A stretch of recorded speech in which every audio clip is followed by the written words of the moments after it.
Welcome to Denver Theory Lab. Denver Theory Lab? Okay. Denver Theory Lab. Let's do it.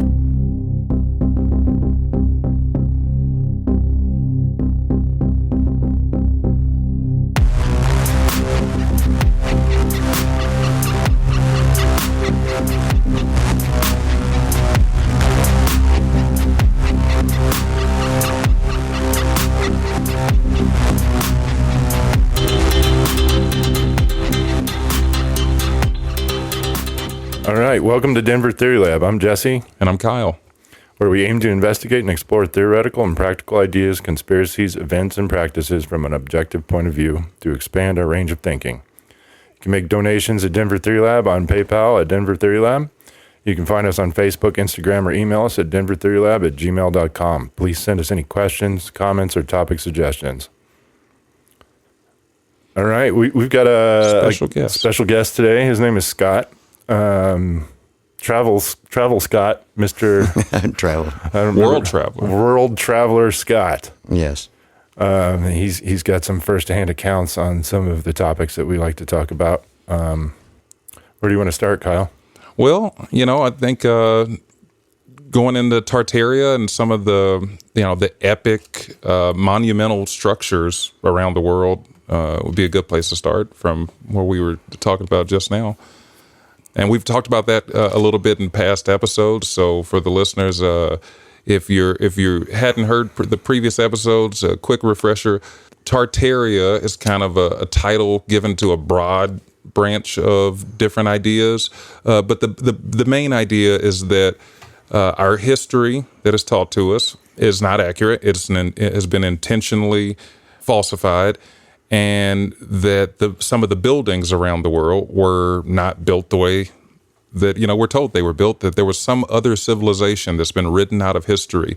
I believe in the maps is usually they show Tartaria as in Asia, but the idea behind Tartaria is not just some country in Asia. It's generally thought of as there was some civilization in the world at some time before the 1800s, I think, usually. Yeah, quite a bit farther than that. But from what I've known personally myself is that it was a worldwide phenomenon. I mean, you look at the architecture of those buildings, and I've traveled all through South America, and they are the same in South America as they are in North America and Europe. And even in, I've always thought it was crazy that the U.S. Capitol building and the Vatican, they kind of look exactly the same. Same people. You could turn the Capitol into a papal palace or vice versa, and would be easy. But the official narrative is just that the entire world went through a Greco-Roman revival and craze in the 1800s, right? They all just said, well, we're gonna just throw everything up to look like that, no matter where in the world they were. They didn't go with their own unique style of architecture. They went with that. And there's more than the Greco-Roman style architecture, right? Don't we have, I would say, what would you, maybe Victorian like style? Or anything with like a spire or a steeple on it. Yeah. The steeples had a lot to do with it as well, because it also goes into free energy and harnessing power out of the atmosphere. Essentially, if you get over 15 feet, you can tap into the atmospheric energy and have free energy and heat and everything else. How do we do it? It's really not hard at all. It's not at all. All those spires, if you look at a lot of the cathedrals and churches and whatnot, if you look at the old pictures, they all had spires on the top of them. Yeah, they had looked like a pitchfork and maybe a bulb or something sometimes. Mm-hmm. So the theory is that the bulb was mercury, and what it does is it heats up. And also another one that they used was, you've seen the old fireplaces? Yeah. But actually you could not. Like radium fireplaces? Correct. Yeah, right? Correct. Same thing. They use the atmospheric pressure to create energy. But now we're told, thanks to the radium girls, radium was horrible. And I always found that curious because, you got the story of these radium girls at the factory who, because of their contact with it, they had health problems. But it was a factory putting radium in lots of things. So shouldn't all day, every day, yeah. And they were selling the goods. Shouldn't there have been many more problems with regular people? There supposedly was problems, like they They had like radium water tanks. Supposedly the radium was supposed to infuse with the water or whatever. I don't know if that's true. I think radium particles, if you ingest them, are probably not great. But there was radium dials on watches and whatnot. Yeah, that's because I used to work for the glow in the dark, right? I used to work for a government agency that had a bunch of these things just for training purposes and whatnot. That we had a box full of watches that were radioactive, but it was a radium signature on them, and supposedly it helped like with the glow in the dark dial, and supposedly it was this miracle new energy that everybody needed to wear around all day. Mm-hmm. I don't know. I imagine having radium on top of your body or close contact with your body all day, every day is probably not great. But yeah. in a fireplace, maybe not. Right. As a source of heat. Yeah. It was actually hot. That's why they call it hot, because the highly radioactive materials actually get warm. Well, here in hot. Colorado, where not far from where I used to live, there's a radium hot springs up there in Grand County. There you go. Yeah. Exactly. Yeah. So I believe the general idea is that, hey, there was this, a world existed where there was free energy, where there was much different ways of getting around and doing things, and that it basically was all slowly and systematically taken away so that it could all be monetized and monopolized, and everything sold to us. So instead of the Nikola Tesla form of energy taken off, and we get the other model pushed by Thomas Edison and the bankers, so they could charge us forever. But the one thing that just gets me with it is I always wonder if the why is just that. Is it just the profit motive, or was there some event that happened that they're trying to erase out of the history and therefore making the new history? What do you think on that? What do you think is do you think it just systematically they slowly wrote all this away and changed it, or do you think there's something that happened and from that moment on? I mean, my personal belief is that it was a power grab. You hear about these world families that control the banking system. Mm-hmm. And then if you look back into history, I mean, when everything went away, there was a pretty sharp line in there. I mean, if there was an event, I think it would be the telltale signs would be something, yeah. Something. But you start getting into the conspiracy theories of the the Rothschilds and Rockefellers and all those. And yeah, we've definitely touched on that a few times. So in your travels, are there any buildings that stand out in particular? Yes, in the Iowa State Capitol, there are.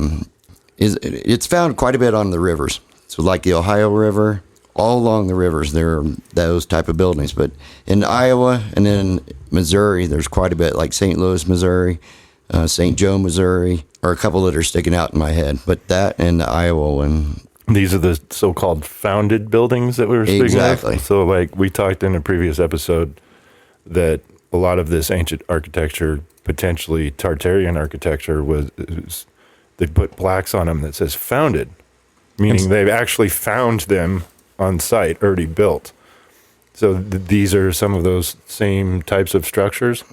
Is it just like the Capitol buildings, or? In addition to the Capitol buildings, there's a lot of churches and. I mean, just the architecture inside and out on these buildings, it's just so... It's immaculate. It's immaculate. And I think that doesn't stand out to people that much. When you look into the story they tell about how they were built, day laborers usually, right? They just found people off the street. I will say this. I come from a construction background, and today we couldn't even build this. I mean... You think, what about experienced construction people? You think they could do this in a breeze? Not with the tools that they had at that time. Well, that's because you just got to go get day laborers. You just got to go drive down the street and pick up some random people. Go to Home Depot. They had plenty of Home Depots back then. The secret's always slave labor. Once you throw in slave labor, then all of a sudden, everybody's a master architect. You can build a pyramid in 100 years instead of 10,000. The problem with that is it's unskilled labor. I mean, what they were doing is, it's unmatched still to this day. So if they didn't build them, when do you think these buildings were built? If the official timeline of when these were built, 1800s, all our state capitals, how old do you suppose they are? Thousands of years before that. Yeah? Mm-hmm. If you look at the buildings on the outside, the erosion, and the weathering.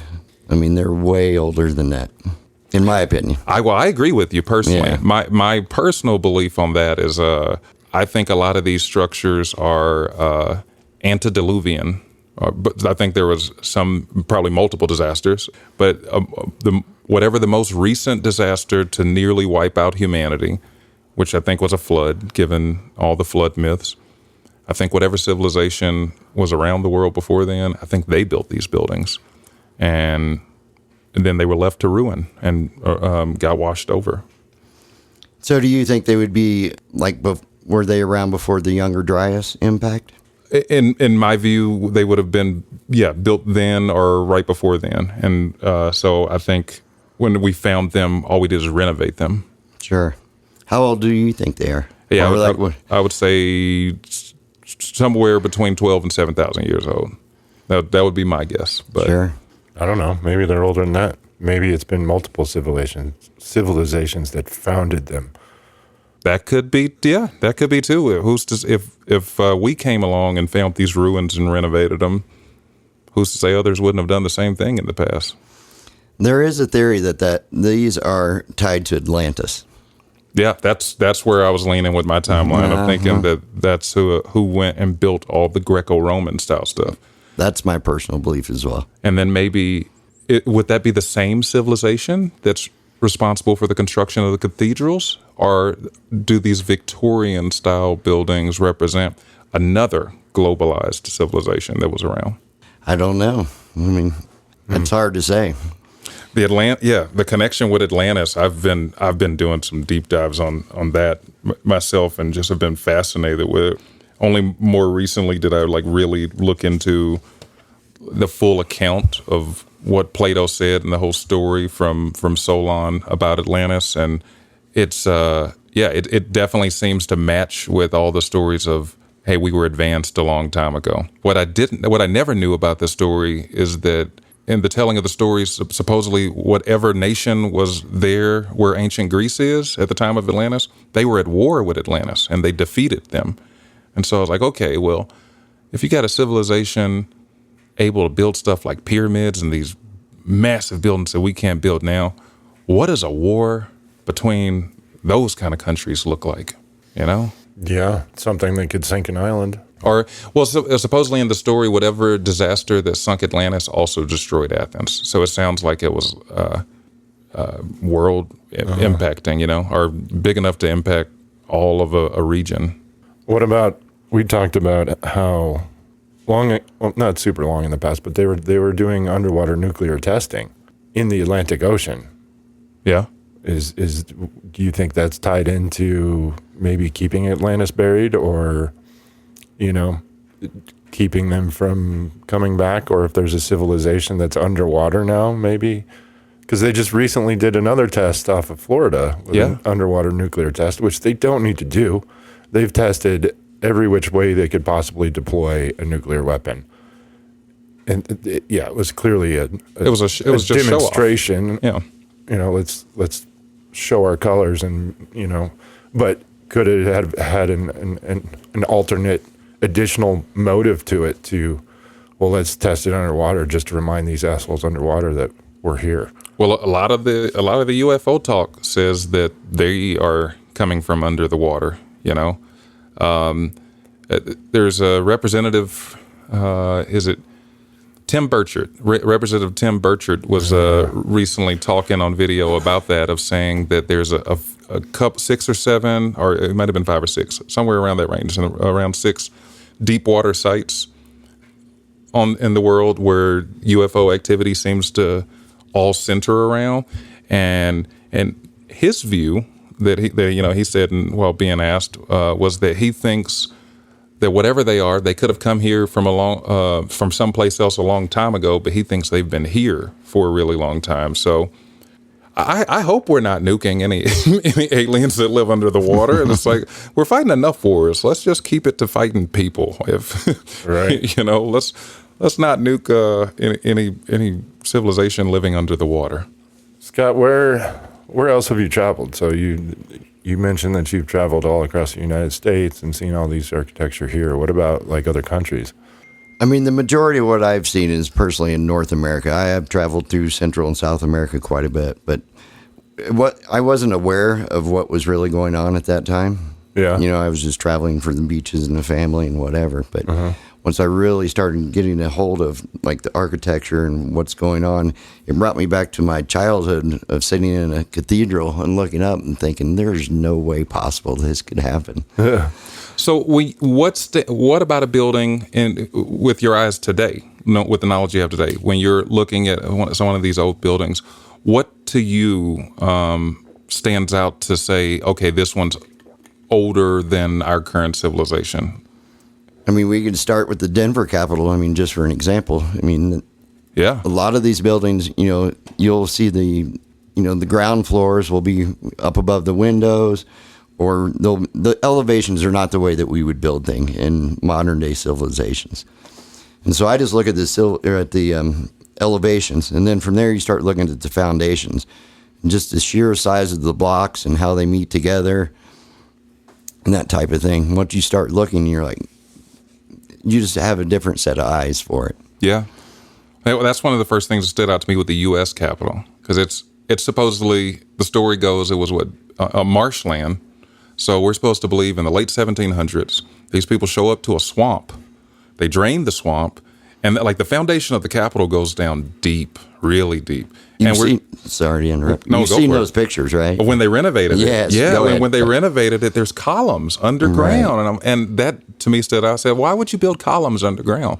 As far as I know, columns don't serve a structural purpose underground. It would be better to build a wall. If it's a swamp, it keeps it from sinking into the swamp. But wouldn't that also expose all these doors and everything else to water? Like, 'cause I got to find that picture to pull it up. But Well, I think you would try and sink a pylon down to some sort of solid surface. Like most, even in like Venice and whatnot, they still have pylons that they've sunk down deep into the muck, so that it just doesn't float away.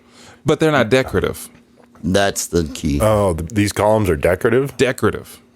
Under, Like they have the moldings and everything Correct. under the ground, deep under the ground. It's like, if this is just structural purpose, you just need a beam in the ground, basically, right?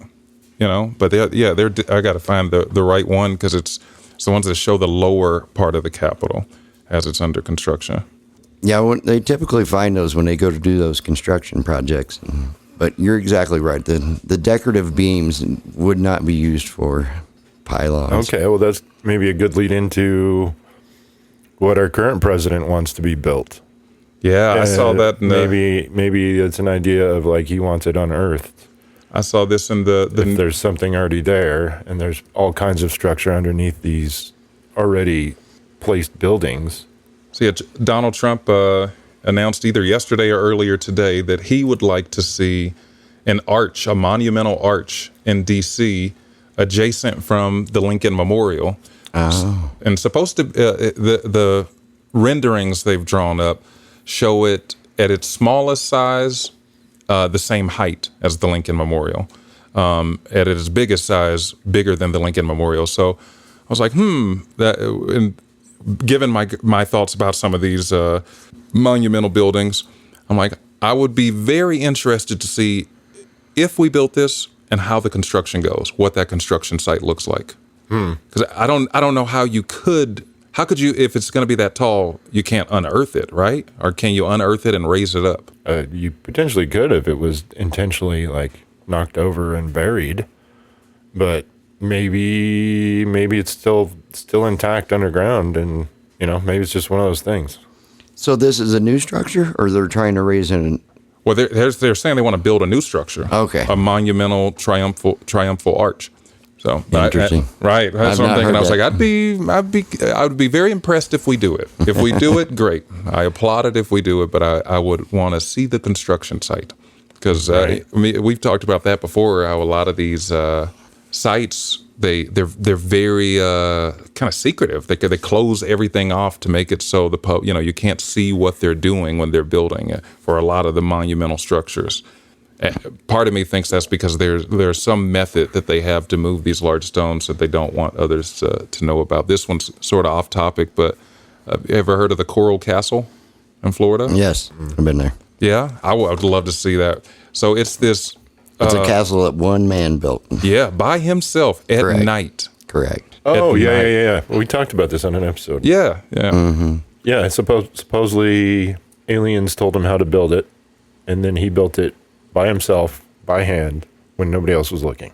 I feel like whatever method he knew to do that is also the same method that they knew to build these Greco-Roman style buildings. I don't know what that method is, but I have a feeling it's the same. Yeah, it's cutting large stones and then moving large stones into place with super precision, which is unmatched today. Right? So did you know the stones for the Denver Capitol were pulled like by Gunnison? No. I mean, they Like, would yeah, have there's no more in the United States or the world, supposedly, of that same marble. right. It's pretty easy to track, you know, when they're able to figure out where they were quarried at and Oh, really? pulled from. Yeah, I do remember that from taking a tour of the Capitol building multiple times when I was in public school. I did retain that. I thought it was pretty interesting, and I guess there's a tunnel in between the Civic Center and the Capitol, I believe, underground, and it was pretty interesting to see the structures and, you know, just the detail that went into the craftsmanship on that. But yeah, I absolutely agree that it's not something that anybody with the current skills today can recreate. And all the construction records are always so murky when you start looking into how they built it. So I just asked Google, when was the Denver Capitol built? And the Colorado State Capitol in Denver was constructed from 1886 to 1901, though the building officially opened for occupation in 1894. Which I maybe I'm missing something here, but I think 1894 is before 1886 to 1894. They go in. Yeah. It takes them no time to throw that up. That just seems really still really quick for back then, and to move all that stone Up and over mountain passes. Yeah. Yeah, from Gunnison, you said? That's what I could be wrong on that. How but long did it take to travel from Gunnison to Denver back in 1901 or 1886? with or a whatever? horse and a With wooden a horse and a wagon. wagon. Yeah, I mean, you're gonna go cut some stone, mill it, and bring it over. I think they used their spaceship. Right. Well, and then the size of the stones too. The size of those slabs at the Capitol It's 3 hours and 34 minutes drive time today. today in a vehicle that drives 80 miles an hour. And then in that time, I mean, the time frame. It takes weeks Right. for one trip, one way. Not to mention the cutting of the marble. So maybe you had 1,000 people cutting marble and another 1,000 people moving blocks. But even still, I don't see how you could do it in less than 10 years. And plated it in gold. I mean, Yeah, there's all kinds of gold leaf. it has an underground because all the capitals always sit on a hill, which also to me lends itself to them being older and probably from the Atlantis line, because they all sit on a hill. They all have an obelisk. There's an obelisk downtown. There's in every single one of our state capitals. They all have an obelisk, and they sit across from each other. And the Egyptian view of that was the obelisk is the male, and the Capitol building is the impregnated womb. So and it's like there's no way that everybody just decided we were gonna not only build in that style but make sure we match their religious layout. Yeah, symbolically, I see that. I think it's more actual functional. The obelisk. Yeah. I think it's a energy spire. Like through piezoelectric. Lincoln, what we were saying at the beginning of this about, whatever civilization that people today attribute to Tartaria, that broad term, if they had free energy and they had these, mercury balls on top of the spires and that sort of thing, the Capitol buildings all have these spires too. So are they manipulating some form of energy that we're not aware of, even at this moment at the Capitol? I bet they are. I wouldn't be surprised if they are. What I've found is a lot of those have been the wires have been disconnected on those. There's grounding wires that are tied on the side of a lot of cathedrals and those type of things. So if they didn't take the spires off at the top, then they would ground it down so that it wasn't energized through the building. So they've basically dismantled them at this point to make it so they don't work. So I've seen some things here recently about a lot of those old cathedrals. You know, look at the windows and the shapes in them. They are these just beautiful, intricate designs and that sort of thing. And one thing I saw, they were pretty much saying that today, since they've disconnected the buildings, basically stopped them from being functional, the glass we've added to those windows also stops it from functioning. That it's not supposed to have glass there. It's supposed to be an opening for whatever form of energy to emanate out from there. What are your thoughts on that? Have any views on the the sacred geometry? Yeah, the cymatic. Yes, yeah, that's what we're looking for. Absolutely. Yeah, a lot of those windows are shaped like cymatics. Yeah. Mm-hmm. Cymatics. Yep. I mean, they were healing centers. I mean, if you talk to some other people, the cymatics of it, with the power coming down, healed people inside through vibrations and frequencies. And in your view, do you suppose the people living back then knew that, or did the leaders occupying the buildings know it and manipulate them, telling them that miracle? You know, they 100% knew. 100% knew. It's undeniable when you start looking at cymatics, though. Yeah, and the design of a lot of those. So, if our current civilization are merely inheritors of these buildings, and we've moved in and basically hijacked them, why would they want to take that benefit away from us? Like, it's one thing to lie about the construction of the building and claim it for your own, but why take if the buildings had that sort of benefit where they could be healing centers and emanating that energy from their windows, and why wouldn't our leaders want us to have that benefit? My personal belief is they want just to keep people sick, keep you not healthy. I mean, they used to know that linen has a vibration of 5,000, and now they're using polyester. I mean, all these things just add up and add up. Yeah, I agree with you, and it's kind of crazy. You go like Old Testament biblical stuff where only modern science comes back and shows us there's more to it than just the religious mumbo jumbo side of it, you know. What about Meltology? You brought that up to me a couple of times now. I did, but I'm going to go back to this just for a second, though. Sure. We were talking about the tunnels for a moment there. Mm-hmm. I've had friends that actually have had contracts in D.C. and other places like that, and they claim that every one of these state capitals are connected underground via tunnels. Every single one of them. To each other? To each other and around the world as well. We kind of mentioned that on the last episode of saying that, why wouldn't they have built more tunnels when they first started coming out with the subway? Billionaires and trillionaires, why would you stop at New York subway when you've already got everything going and moving? Why not build your private tunnels so you can go from place to place, unseen, unknown, and have shelter while you're doing it? And if we have the ability to do it today, and there were advanced people who came before us, who's to say we're the first to come up with the idea? Yeah, maybe we would just renovated what was already there. Well, the theory goes with the New York subways is that they found those as well. I mean, all those tunnels are already there, and they just repurposed them. There's some old pictures out there where they were showing trains that actually hung from the ceiling. Huh. And they were called them Tartarian back then, but I think that's just a general term, A train that hung from the ceiling? That's interesting.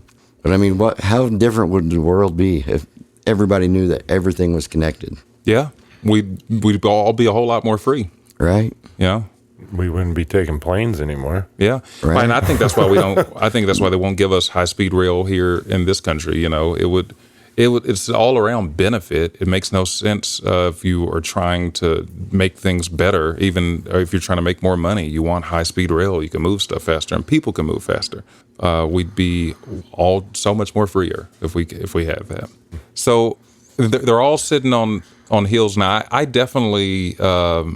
I could see the tunnels connecting all the capitals across the country, but more locally to the capitals, I do feel like they all have tunnels right around them too, and that's why they're all sitting on a big hill. That Right. They have a big underground structure.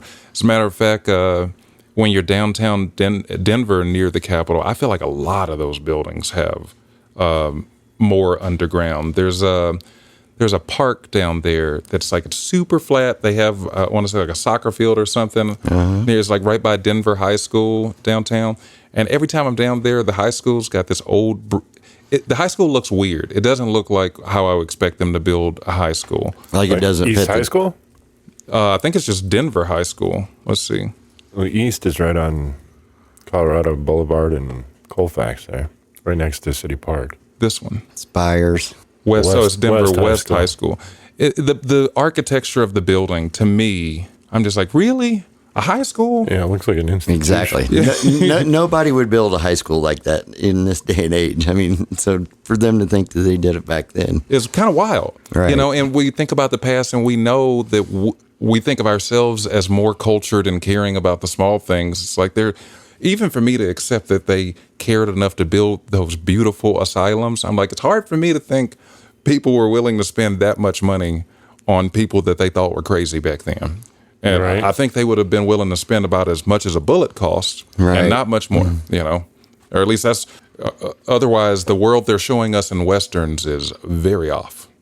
So, 100%. you know, so, but yeah, all around this high school, the ground around there, there's like a park right across, extremely flat. It seems odd to me, and then there's the steps that go down to it. I can tell are really old, and I'm like, I feel like whatever this building is connected to a lot more underneath it, and it's one of those buildings that has the window wells ground level as well. Oh, of course, right. Now you're in construction. I've seen some things online that say the reason these old buildings have the windows that are below, halfway below ground level is because it used to be a window well there, and they've gotten rid of the window well, and it was part of cooling the building from back then. I was like, well, couldn't you cool the building with the windows not level with the ground? But I'm not in construction. I would say that that's one theory.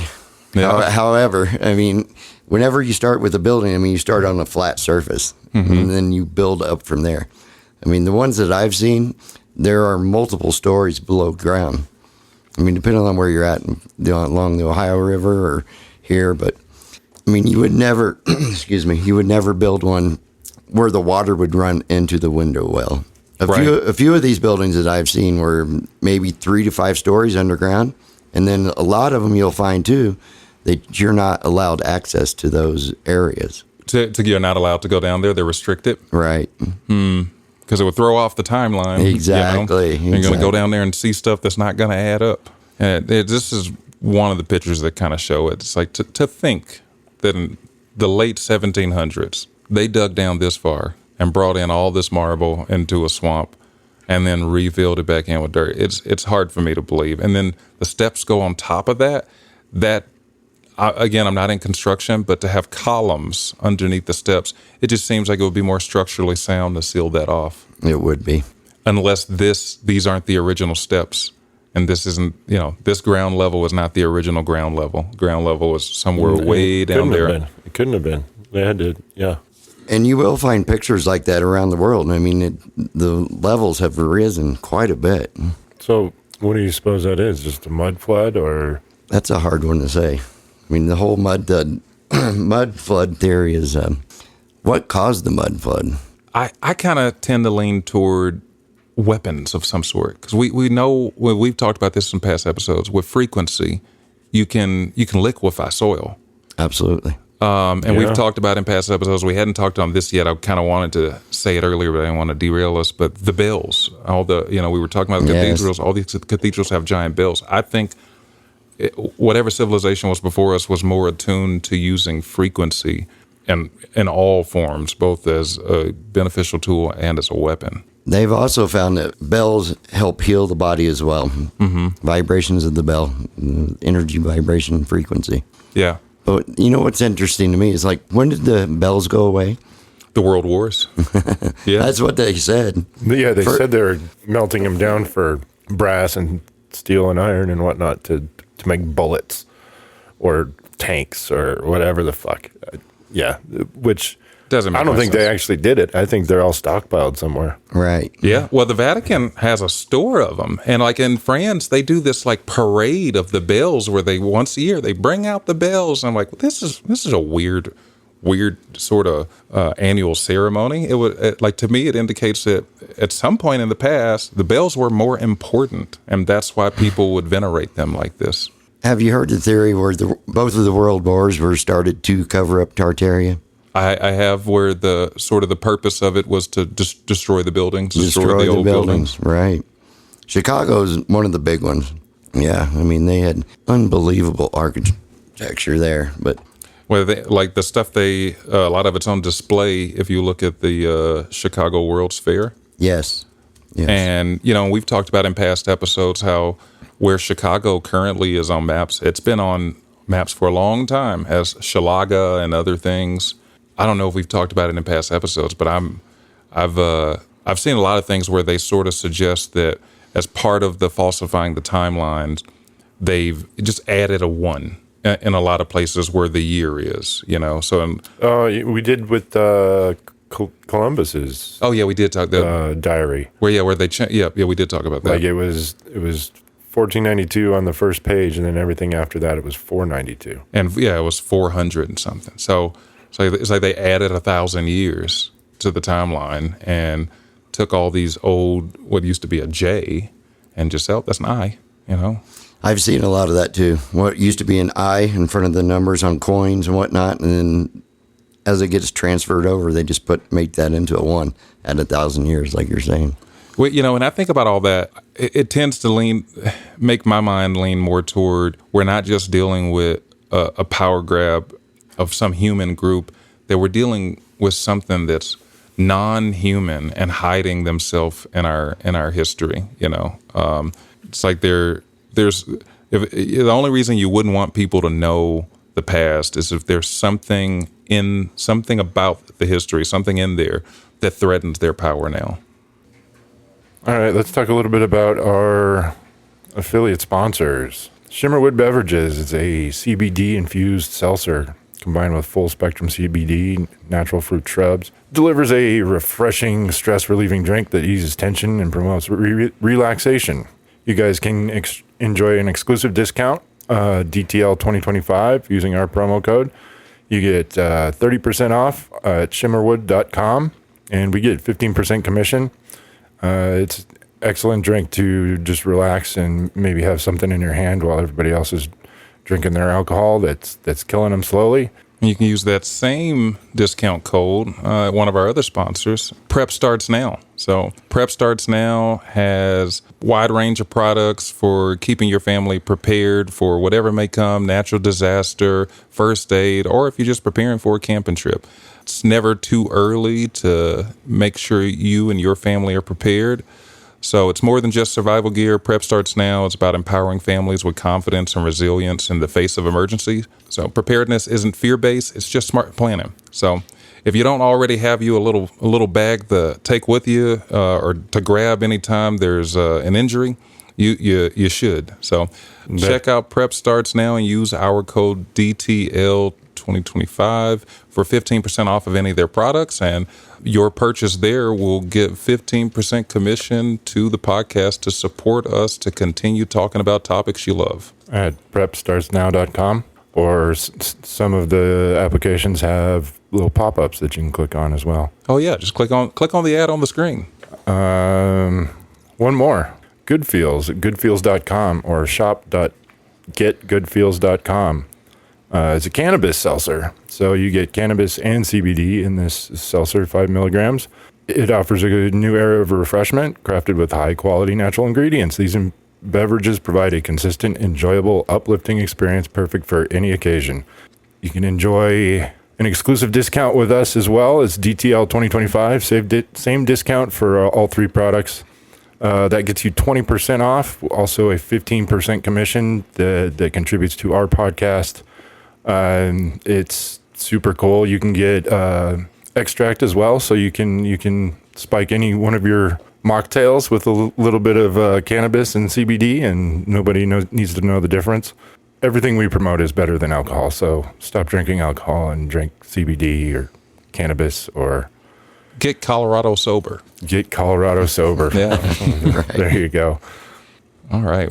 Well, where were we? We were talking about all of these old buildings that, our view is that they found these buildings.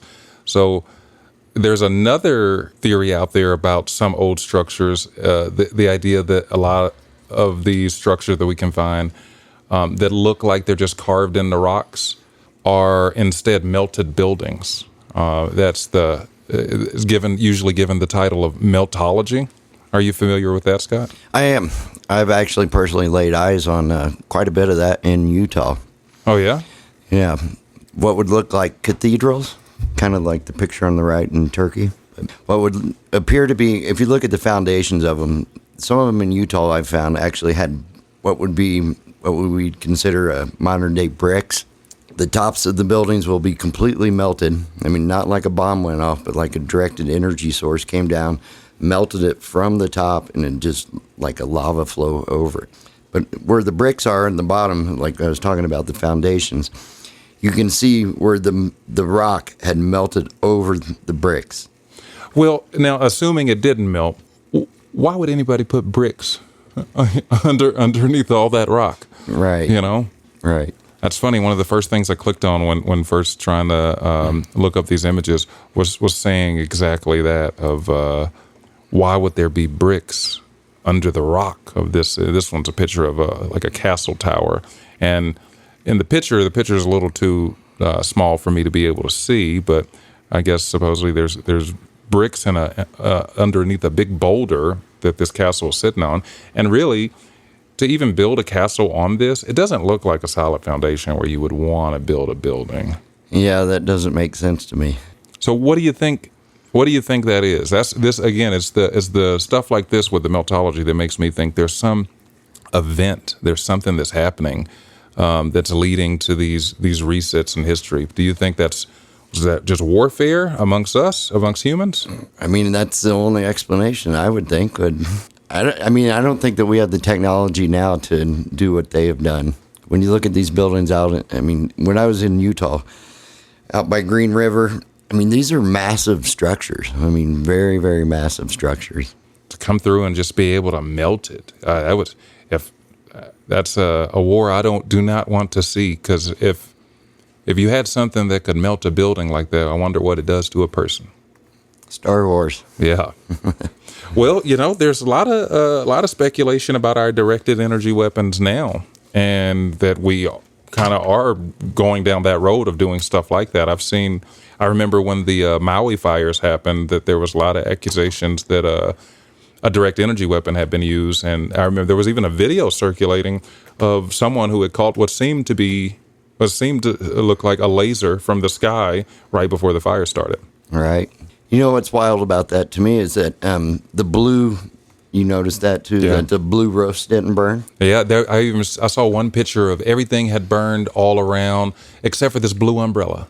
Right. That's because red laser can't penetrate anything blue. Right. No matter somehow it cancels it out. I bought a burning laser off of Amazon a couple years ago, and it was a small one, but it was a blue laser, and anything white, it just wouldn't burn. So I think for every laser color, there's some color that is like immune to it.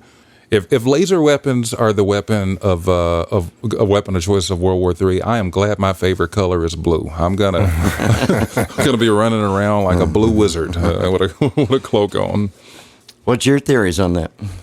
I hope it's war. I hope it's war between humanity. I have a crazy theory I've talked about with my dad before about what if the War of the Worlds happened already, and we lost. And and that would explain why all governments around the world are so hush hush about UFO and stuff like UFOs and aliens and that sort of thing. It would be because they're in cahoots with them. That those are the real overlords, and our elite are basically put in charge to shepherd humanity and to keep us from knowing about the others that are here actually ruling over us. And it would explain why so many decisions in the world do not seem to be made in the best interest of humanity, in country after country, technology after technology.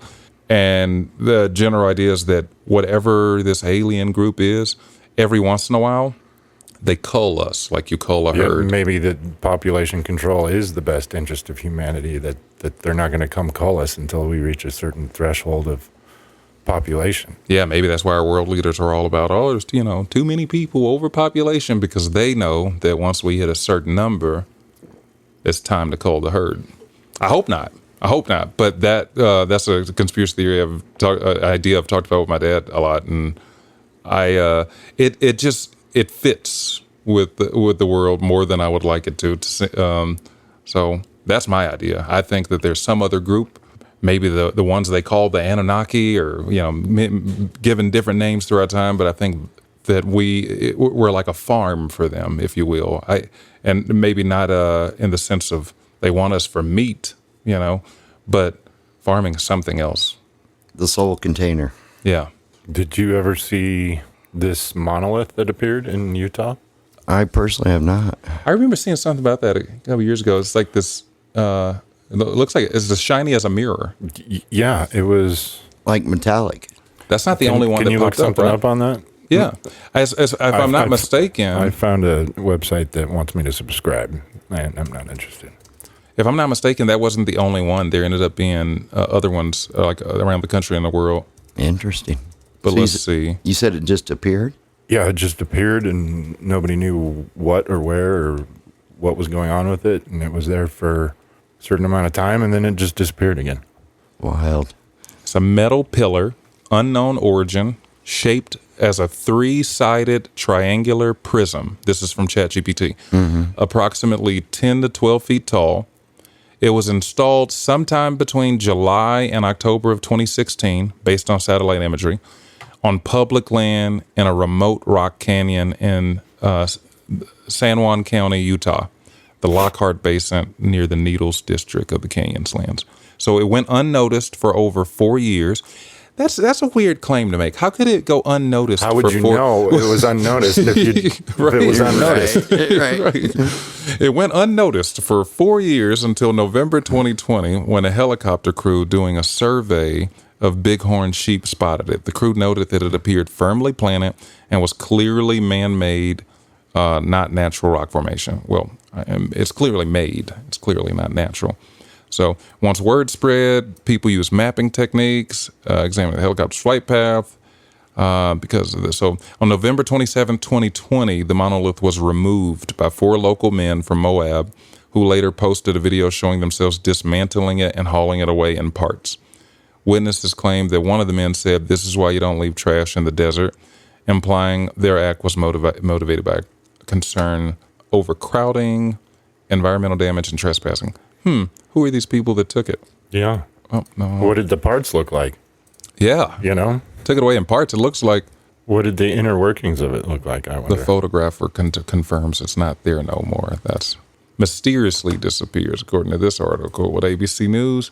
Mysteriously appeared, was removed in the middle of the night. Yeah, I don't think these people were concerned about the environment when they took it. I would say that. Yeah. I don't think so. I think the NSA took it. Yeah, and show up and take it in the middle of the night. Where'd it go? But yeah, there's one that popped up in Romania, and let's see. It does kind of look like artwork, though, huh? It Grinder could be, marks on it? It could be somebody just trying to create, a stir of echoes in people's minds. Maybe it's just meant to manufacture like creativity. If it was placed there by a human, Right.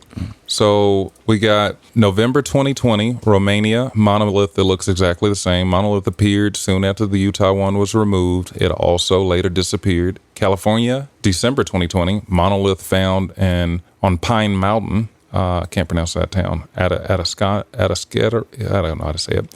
And then multiple European countries, Austria, France, UK, Belgium, etc. Several installations appeared in fields, on hillsides, and towns, some later revealed as art projects. Yeah, I would imagine once something like this happens, you're going to have people start just doing Copycat it. people, right. Then Colorado, 2020 and 2024. December 2020, monoliths appeared around Boulder and near the Colorado Air and Spaceport, though some were claimed by local individuals. In June 2024, a monolith was found on a dairy farm in northern Colorado, Bellevue. Locals were mystified. I did not hear about this. Yeah, this is right up the street. This is interesting. I've not heard of it at all. I had no idea they found one of these in Colorado. I want to hear more about that one. It doesn't seem like...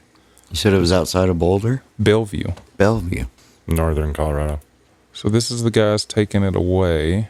Yeah, I mean, it just looks like it don't look that special. It just looks like a chunk of metal. Rivets? I don't know if aliens use rivets. They might. They Maybe could. that's where we got the technology. Yeah. Just maybe. Maybe. Just maybe. It does look cool. You know, if non-humans are leaving it, it's got to be like a message, right? It's got to be, all right, that's why you would leave something like that. You leave something for them to find and figure out what it means, or I would hope. Or X marks the spot for something. Yeah. You know, this is sort of random, but the thought just popped in my mind, kind of linking back to the idea I was saying of, what if the world's already happened and we lost. I was listening to some videos last week. I had never heard this before, but when the bubonic plague was going around in Europe, decimating Europe, apparently there's these stories from all over Europe, multiple towns, of, you know, that we all have heard of seeing the image of the plague doctor with the big mask and everything like that. And I thought that came from how medieval doctors walked around and what they wore. But apparently there are stories from the plague that in towns where the plague would pop up and, you know, people would have a lot of infections from the plague, there were these mysterious strangers who would show up covered head to toe in that sort of costume, and they were walking around and they would it basically had staffs that they were spreading some sort of gas or smoke. It was described as smoke. And they would go up from door to door and mark certain doors, and the houses they stopped at were where the plague broke out. And there's accounts of that from multiple countries, towns all over Europe, of these mysterious strangers will show up, sometimes accompanied by lights in the sky, coming around town, spreading their, you know, they said smoke, but I'm like, what if it's gas? Is there some other faction there that was showing up to cull the human population? Potentially. I mean, the scientific claim is that the bubonic plague was carried by the fleas on rodents, and that's why it broke out so terribly in London, was that the rodent population was just so terrible out there. And the design of the mask was so that the doctors didn't have to smell the stench of rotting corpses, because they'd put some sort of incense or something in the nose of that long beak of the mask, and it would protect them from getting, like, they'd had these long robes and garments that would protect them from the fleas jumping off of infected individuals. But, you know, I've heard that as I don't know. I mean, it certainly could be somebody coming in and blanketing the area with some sort of infection through smoke, or, you know, a lot of things change through the game of telephone in history and stories passed along. So right. It could be interesting to see what one of the first accounts looks like instead of what we hear today. Very interesting. Yeah, those masks were pretty frightening, though. Yeah. The plague mask. Plague mask, yes. They're still a good Halloween costume. Right. So, and I overheard that on just on some other podcast where they were going. They were kind of talking about Tartaria, actually. But now I got to find... Gabrielle de Musis gives an evocative account of a plague's arrival at a Black Sea port in Kafia. So the one thing Google told me was there's the story of the Pied Piper. The Pied Piper shows up and all the rats and everything follow him. That one's tied to the plague. But nope, not finding anything on that. But that was, I don't know, hearing that on there, I was like, that's interesting. If it was tied to, you know, UFO sightings and then the plague shows up, or mysterious light sightings. But that could also just be fear of outsiders, and somebody else showed up from outside of town and then this happened, so it must be the outsider's fault. Sure. Yeah. What do you think of, like, the theory of that there is no more forest, that all the forest was chopped down and we just live amongst the shrubs now? Oh, giant trees. Giant trees. Yeah, of course. I've seen, there are trees out there that what you would consider to be stumps. What's really wild, though, is that the size of those things, I mean... I think it says in the Bible, actually, there were 200 giant trees. But the ones that I've seen, I guess we'd call them flat-top mountains. But I mean, it looks exactly like a tree stump from the base, but then they're all cut flat. Yeah, like Devil's Tower Right. in, was it Wyoming? See if I can pull it up here. And they look like, at the bottom of them, it looks like where a tree meets the ground and where the roots begin. Right. Yeah, Devil's Tower in Wyoming. That one most definitely looks like a tree. There's so many of them. There's one. It's not in America, but it's this big mesa, and the center is like kind of like hollowed out. It's like a lake in the center, and it's like, yeah, that's what happens with a tree stump.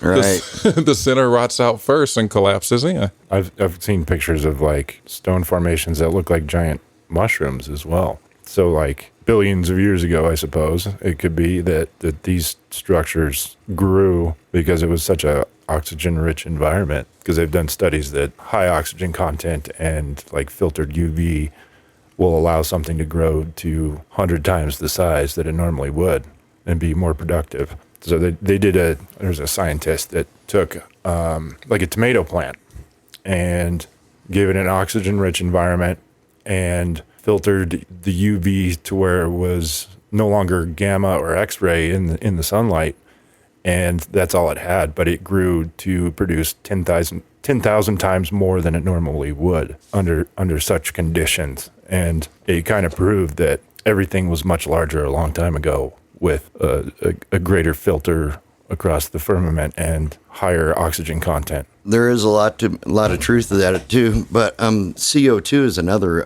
They think that the atmosphere used to be around 1,200 ppms, which right now it's like 380 to 400. So it would grow 3 times faster. I used to be a marijuana farmer, and we would bump all the CO2 levels up, and things would grow 3 times faster. Huh. I've often liked the theories about, hey, higher oxygen content, or just basically our atmosphere conditions being different. Right. To explain things like, why do we have accounts of giants and stuff like that? It's like, well, maybe everything was bigger because of the conditions around right then. The atmosphere was different at that point. So, or what if here's another spin for the things like Devil's Tower and these mesas, if they were once giant trees, what if we got an Avatar-like situation, like the James Cameron movie, Avatar, where some others have showed up on our world. They're slowly harvesting the resources, and they walk amongst us looking like us. Yeah. And just slowly harvesting the resources of our natural world, but done on a time scale that we don't notice, or I guess when we do notice, that's when it's time to cull the herd, when there's too much noticing. I've seen, some of the things that show that too. If you look at a lot of the mountain ranges, and if you're looking at them through the lens of, hey, I'm assuming this used to be something much bigger, a lot of them from an aerial view, it looks like a branch of a tree is falling down. Let's see, I got to go. Yeah, there's some rock formations that look like giant alligators or dragons. Yeah. Yeah. And in a lot of those places too, they will name it after like a dragon or something like that, which is like, it's kind of funny. Y'all named it this when you supposedly couldn't see the aerial view and you just arrived at this spot. It's almost like you know more than you're telling us about it. I've seen ones that look like monkeys and gorillas and elephants. Well, that's where the lore for Native American "we live on Turtle Island" comes from. Is some of the old maps. It looks like North America looks like a giant turtle. Correct. So you said, we were talking before we hopped on, and you mentioned something that I thought was intriguing, that you have some Native American roots. I do. And you were saying that as part of the traditions, you've heard before that this is not the first instance of civilization, that there have been cycles of destruction? The lore in the Cherokee is that there's been 6 resets prior to this one. Is there in that lore? How do they describe the resets? What ended the previous worlds? I mean, some of them were galactic. I mean, asteroids coming in. A lot of flood theories. I don't really know. That I am inclined to believe that story, and that makes me think of the account of Atlantis that. From Plato, that Plato supposedly, got the story from his ancestor Solon, but what the Egyptian priest told them is that he said, "Hey, you speak of you remember, and this is the quote: you remember but one deluge, but there have been many." And he claimed that humanity's civilization has been destroyed numerous times, sometimes by fire, sometimes by water, and that it's a cycle that we keep going through. I'm inclined to believe that is so. Maybe it's always been here and always will be. Yeah, the more calming conspiracy is to think that it's just a natural cycle, and that there's not some other group that's actually wise to what's happening. I heard an analogy a long time ago that our world is God's clock, and that's why everything moves in cycles and seasons and everything. And every once in a while, you got to rewind the clock. Jesus Christ. So that's a good analogy for maybe it is that simple. Yeah, it could be just that.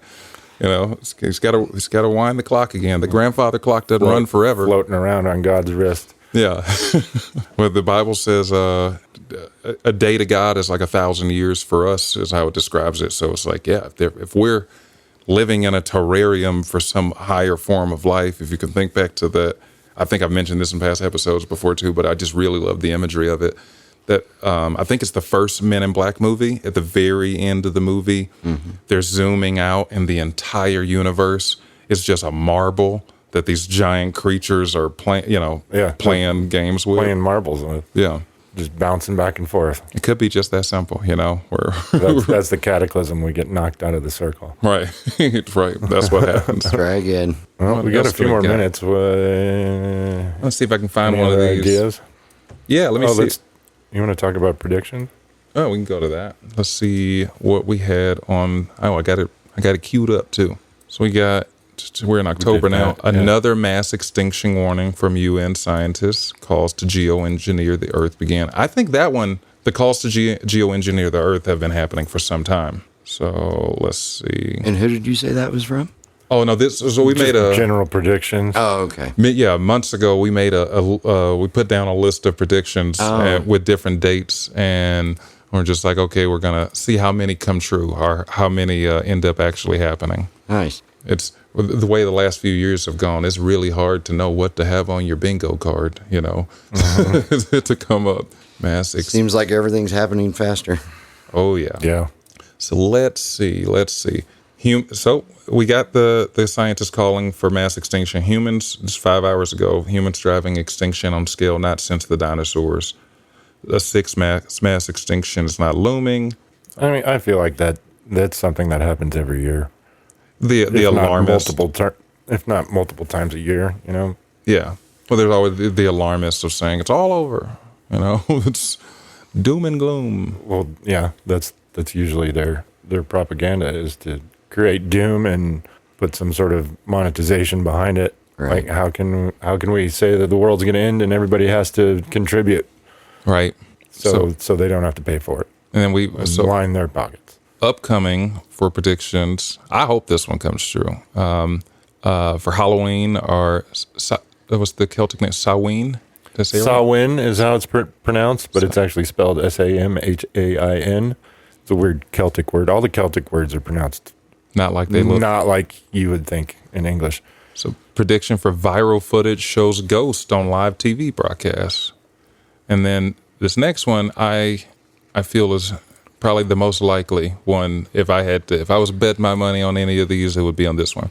November 5th, anonymous style cyber group hacks global banking system, erases millions in debts. I don't know if they would erase debt, but they would erase something.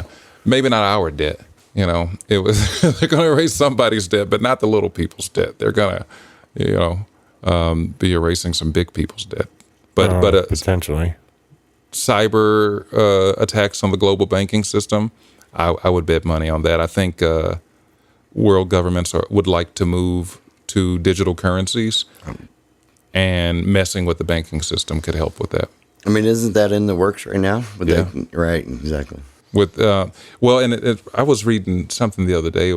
They were talking about how Britain's moved over they're getting ready to move to their digital ID system.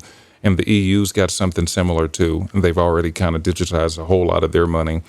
But with the new rules for the EU, they're sort of biometric digital ID, and it's a universal ID for them. If Americans go to Europe, if you want to go visit Europe now that they have these rules in place, you've got to give up all your biometric data and get yourself a biometric ID like that.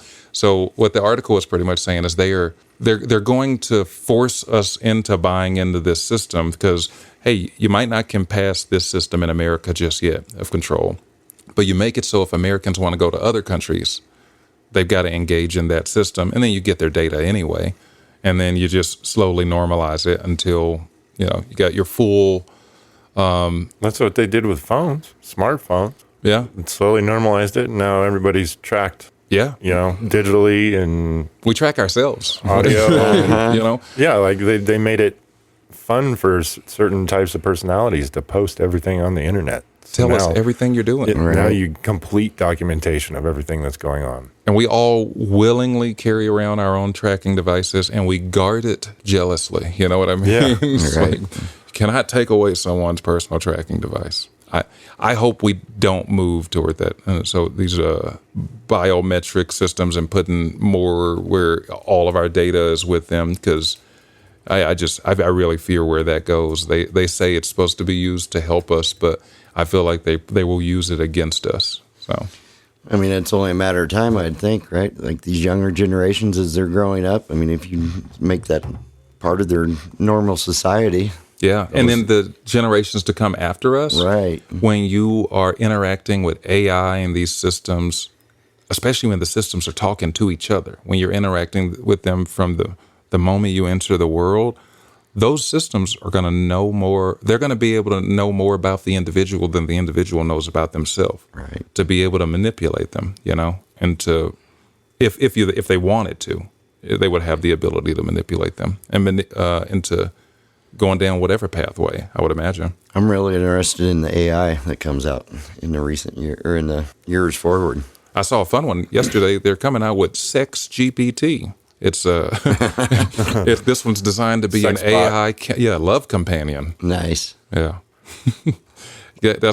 I knew it was only a matter of time. We're about to see a whole new level of sadness in the world. Mm-hmm. It's like, tell me you're lonely without telling me you're lonely. If you've got the AI, people are already falling in love with the regular ChatGPT. Right. You can tell it to talk to me as if you're this. So if they're designing one to be a romantic partner, Relationships will be a thing of the past. I'm curious to see what it's like. How good is it to talk to, or is everybody going to start stealing their romance lines from AI? Right. That's going to be terrible. Yeah. Hey, but once it's all in a unified system, all you got to do is tell the AI who it is that is your interest, and maybe it can tell you exactly the right thing to say. Tailored to your needs. Yeah. Right. The AI knows what they were shopping for yesterday. Mm-hmm. You're about to be seeming like you're saying all the right things at the right moment. So. What do the Simpsons have to say here? Simpsons predict all kinds of world events somehow. Right. Some so closely predicted that it's like everything. It seems as if everything that's happening now is completely scripted, or somebody that's a writer for the Simpsons is a time traveler, or who knows what exactly. But they've come up with numerous. Oh, did you pull it up? Let's see what they got. I asked ChatGPT for Simpsons 2025 predictions. We got World War III in July 2025, in a war command room predicting World War III. So thankfully, we didn't get that. Kiss cam cheating scandal, they got that one. The CEO who got caught at the concert cheating. All right. Conflict with China war. So some fans point to Bart to the Future, where Lisa becomes president, as hinting at rising tensions with China, and a project that Simpsons is predicting a future U.S.-China conflict in 2025. Then the rise of digital avatar and holograms. One Simpsons future vision from Bart to the Future portrays messages delivered by holograms and avatars instead of physical mail, which people now link to augmented reality. I think we're going to have the literal holograms. Have you seen the hologram fans? They're so cheap I feel like they're going to replace TVs. Oh, yeah. They I'm could. not familiar with it. What is it? Check this out. It's like a string of LEDs It's usually on like just a thin strip, and then it spins incredibly fast, and then the LEDs light up in a certain order to create a picture. so the more fans, Which the looks more like a intricate. hologram. This one's 3 fans. I just went to YouTube and looked up hologram fans. It's got this. It's like a little stand. It's got these 3 fans on it, and you can program it to play anything. I feel like this is going to replace Right. TV because this would take up so much less space than a TV. So once they get the technology to that point where the stuff I'm streaming on Netflix I can watch through here, who wouldn't want to watch it this way? That's wild. You know, and then how long before when you're having a meeting, it's like Star Wars, you know, you're in an empty room with a bunch of hologram fans, and everybody, instead of hopping on Zoom, the holograms just pop up. That would be pretty cool. It sure would. Yeah. Like, imagine like speaking to a relative that way. If you just go sit in a room and And talk to them as a hologram. yeah, you know, I mean, that's the future of it. yeah. I look forward to that part of the future. Bring on the holograms. I want all the Star Trek-y technology.